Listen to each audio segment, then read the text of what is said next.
Hello everybody and welcome to my Necromancer build for Guild Wars 2 for standard PvP. I'm going to go over the details of my build. It is a minion master build, and let me get into some of the reasons why I chose a Necromancer and all about the philosophy behind it. First of all, when I started playing standard PvP in Guild Wars 2, I died a lot. I'm not the greatest player, and I don't like dying, I don't like respawning, I don't like running back to the action, so I wanted a build that could survive just about anything, short of the entire team coming up and ganking on me. And after trying several different classes and several different professions and several different builds, I came to the Necromancer. Some full disclosure, I'm not full level in PvP. I don't claim to know everything. I claim to always be learning, though. And if you have any suggestions, I appreciate if you could leave it down in the comments on how I could make this build better, or if I explain something wrong and make a mistake, I apologize beforehand.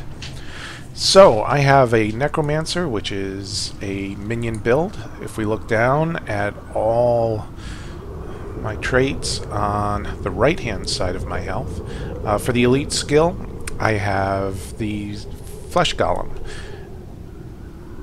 then I have bone minions, shadow fiend, bone fiend, and blood fiend. And I will get into why I keep all minions and I don't swap anything out for a well or any other utilities. Let's take a look at, first of all, let's take a look at my armor that I have. And not the cosmetic style, because that really doesn't matter much, but the runes that I have applied to it. For my talisman, I have a shaman's amulet. That provides me healing power, condition damage, and some toughness. What we're going for is survivability, and the shaman's amulet seems to do that just fine. On the armor, I don't max out on the runes. I take Superior Rune of Dwayna. It gives me healing, it gives me regeneration duration, and I go all the way up to number 5, which is plus 90 healing. I don't do number 6 because it says when you're using a healing skill. And believe it or not, I never use a healing skill on this build. The Blood Fiend healing when you click and you sacrifice it isn't that great. You can get better healing through your playing styles. So instead of number 6, I will go with some more healing from the Rune of the Grove. Now let's get into the traits. Traits, I do 20, 0, 20, 30, 0. For Spite, I do number 5 and number 9. First in Spite, gain health when you kill something. You'll be killing lots of things, and you're always going to get health from it. Gain retaliation for 3 seconds when entering Death Shroud. Death Shroud is your oh shit button. It's when you have more than one person ganging up on you, and you go into Death Shroud. It's an extra bar of life, and it's nice to have that retaliation and that damage reflected back on them. 5% of power is given to a bonus to healing. We'll explain that as we get into blood magic and the rotations. Minion damage is increased by 30%. Your minions are going to be doing most of the fighting for you. You're going to get to sit back, relax, and enjoy the show as people's health dwindles down. We go into Death Magic. Death Magic Reanimator.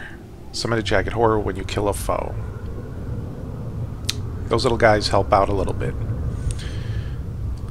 Staff Mastery. Staff skills recharge 20% faster. One of the weapons we have equipped is a staff, and having those marks being left down on a more frequent basis will help you out as I get into the Mark of Blood. But we'll get into that in just a little bit. Protection of the Horde. Gain 20% toughness for each minion under your control. This is where all those minions come in handy. If we go to my stats, take a look at toughness, it's 2,000, and my armor is under 3,000. But as I start to add my minions and puppets,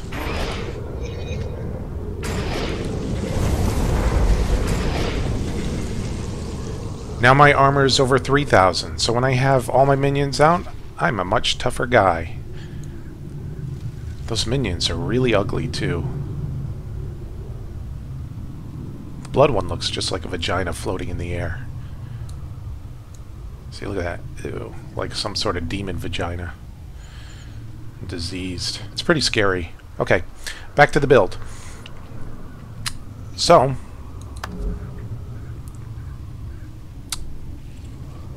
Protection of the Horde is a good stat to have for a Minion Master. Minions have 50% more health. As I mentioned before, your minions will be doing most of the fighting for you, so we want to keep them up as much as possible. Now let's go into Blood Magic. 5 seconds of regeneration when your health reaches 90%. Should you start to go down and hit 90%, that will happen when you have 2 or more people attacking you at the same time. You suddenly get extra regeneration. It's a freebie thrown in there. Mark of Blood. Leave a mark of blood when you dodge. This is very important. You'll be dodging a lot, and every time you leave mark of blood, here it is, you're going to bleed them and you're going to get regeneration. So not only are you leaving marks of blood, when you dodge, you're not getting hit. That increases your survivability, and you're regenerating yourself once they walk on that, which they will do. Siphon health whenever you hit a foe. So, your mark of blood is regenerating you, and you're taking their health every time you attack them. We'll get into the weapon loadout, how that plays into it in just a little bit. Vampiric Master. Minions siphon health and transfer it to you. So not only are you siphoning health, your minions are doing it, and you have all these minions up. Then you get the little jagged horrors. All of a sudden, you are just a health-eating machine. Blood to Power. Deal 5% more damage while your health is above 90%. Through most of the fights, you will be above 90%. So you'll always be dealing 5% more damage. Minions draw conditions. This just adds to your survivability. An argument can be made to take these 2 away and increase the size of the marks. I did have it like that for a while, and I switched over to this. This seemed to work better, because even if your marks are small, people are still going to hit it. They're still going to walk across it. This is a bunker build. You'll be guarding areas that people are going to want to walk on. I've never had anybody really actively dodge my marks. So that is the skill loadout. Let's go to the weapons. First of all, we got a staff. Equipped on the staff is Sigil of Superior Agony. This is the bleeding on the mark of blood. So we increase its duration by 10%. You'll be bleeding them a lot, because not only will you be laying marks of blood, you'll be dodging and leaving marks of blood. That's just lots of stacks of bleeding. The other weapon I have is a scepter and a dagger. Now, an argument can be made to swap the scepter for another dagger. The argument being is it has a life leech on it, and it can give you more health. Honestly, I tried using it. I don't often hit the life leeching that much. I like fighting from a range, kind of playing keep away from the other people. And every half a second, when I'm throwing a curse at them, I'm siphoning their health. I find that works more effective for me and my play style. The dagger's just there for fun. You can put a horn in there. An argument can be made for that. That also works. It gives you a little bit more utilities, control utilities. but I prefer this setup. On the Scepter, I have Agony, increasing bleeding duration. Remember, even with this equipped, when I dodge, I'll be leaving a mark of blood. And Superior Leeching. So when I do switch and I attack with my dagger, I will be getting more health. So not only will I be stealing some health from the sigil, but I will also be stealing health with each and every single attack. That adds to my survivability. And that pretty much covers my Necro build. Once again, I did not like dying. I very rarely die in this form when I'm fighting 1 or 2 people. If I'm ganged up on, I have a good chance of surviving, but if the players are skilled, they will take me down. If I have another person with me, forget about it. I'm staying up and I'll be able to take them down. You want to outlast the other players. Your curses will be ticking them down, and you can feel free to take a sip of your soda while you're playing and not worry about hitting every single button correctly every single time. If you have any comments or questions, please leave them in the note below. I will put a link to my build. Thanks for watching, and take a look at this build in action and tell me what you think. Okay, here we go. Here's the build in action. He's just going to teleport in and bypass my fear. So I'll roll around, I'll dodge, I'll get my regeneration going. If you monitor my health, it's not going down that much. He'll get a couple of big hits on me, hit me at 90%, but my automatic regen will kick in at 90%. And he's having a hard time just wearing me down. I haven't even targeted him yet. I'm just laying down marks. I think a Mesmer does come in and give me a little bit of a hand, and you can see him drop pretty quickly. And there he is, he's dead. You've lost the dock! The beach is yours!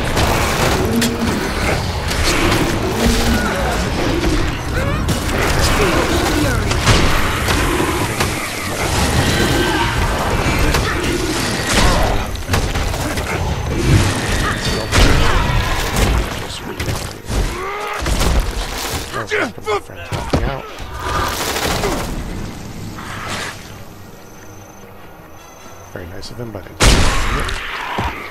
the cannonballs hit me. That's why my health just dropped down so fast. Dust. That's good. Would serve me well. In the middle of everything.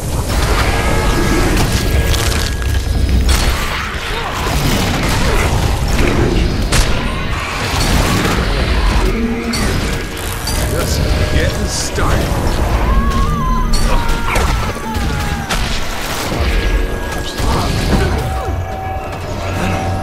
Too strong.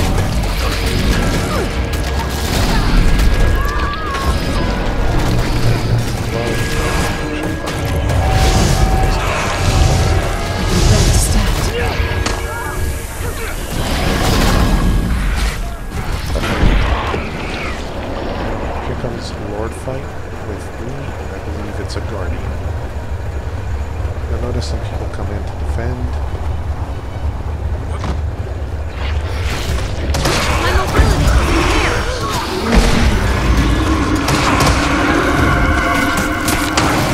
Lost the quarry.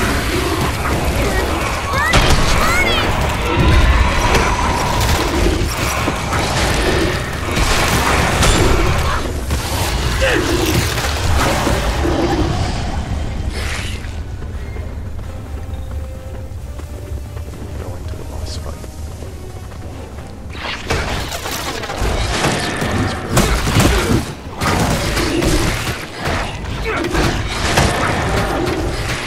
You lost the graveyard.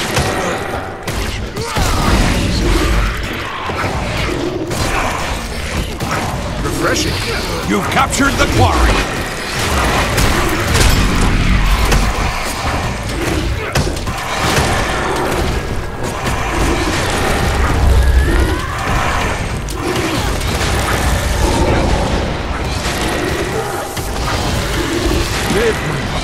Live.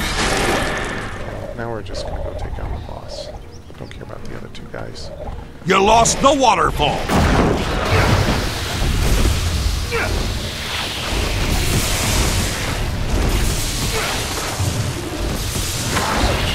You had a good run.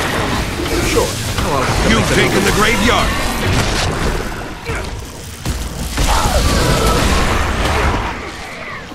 Never felt better. You've lost the quarry.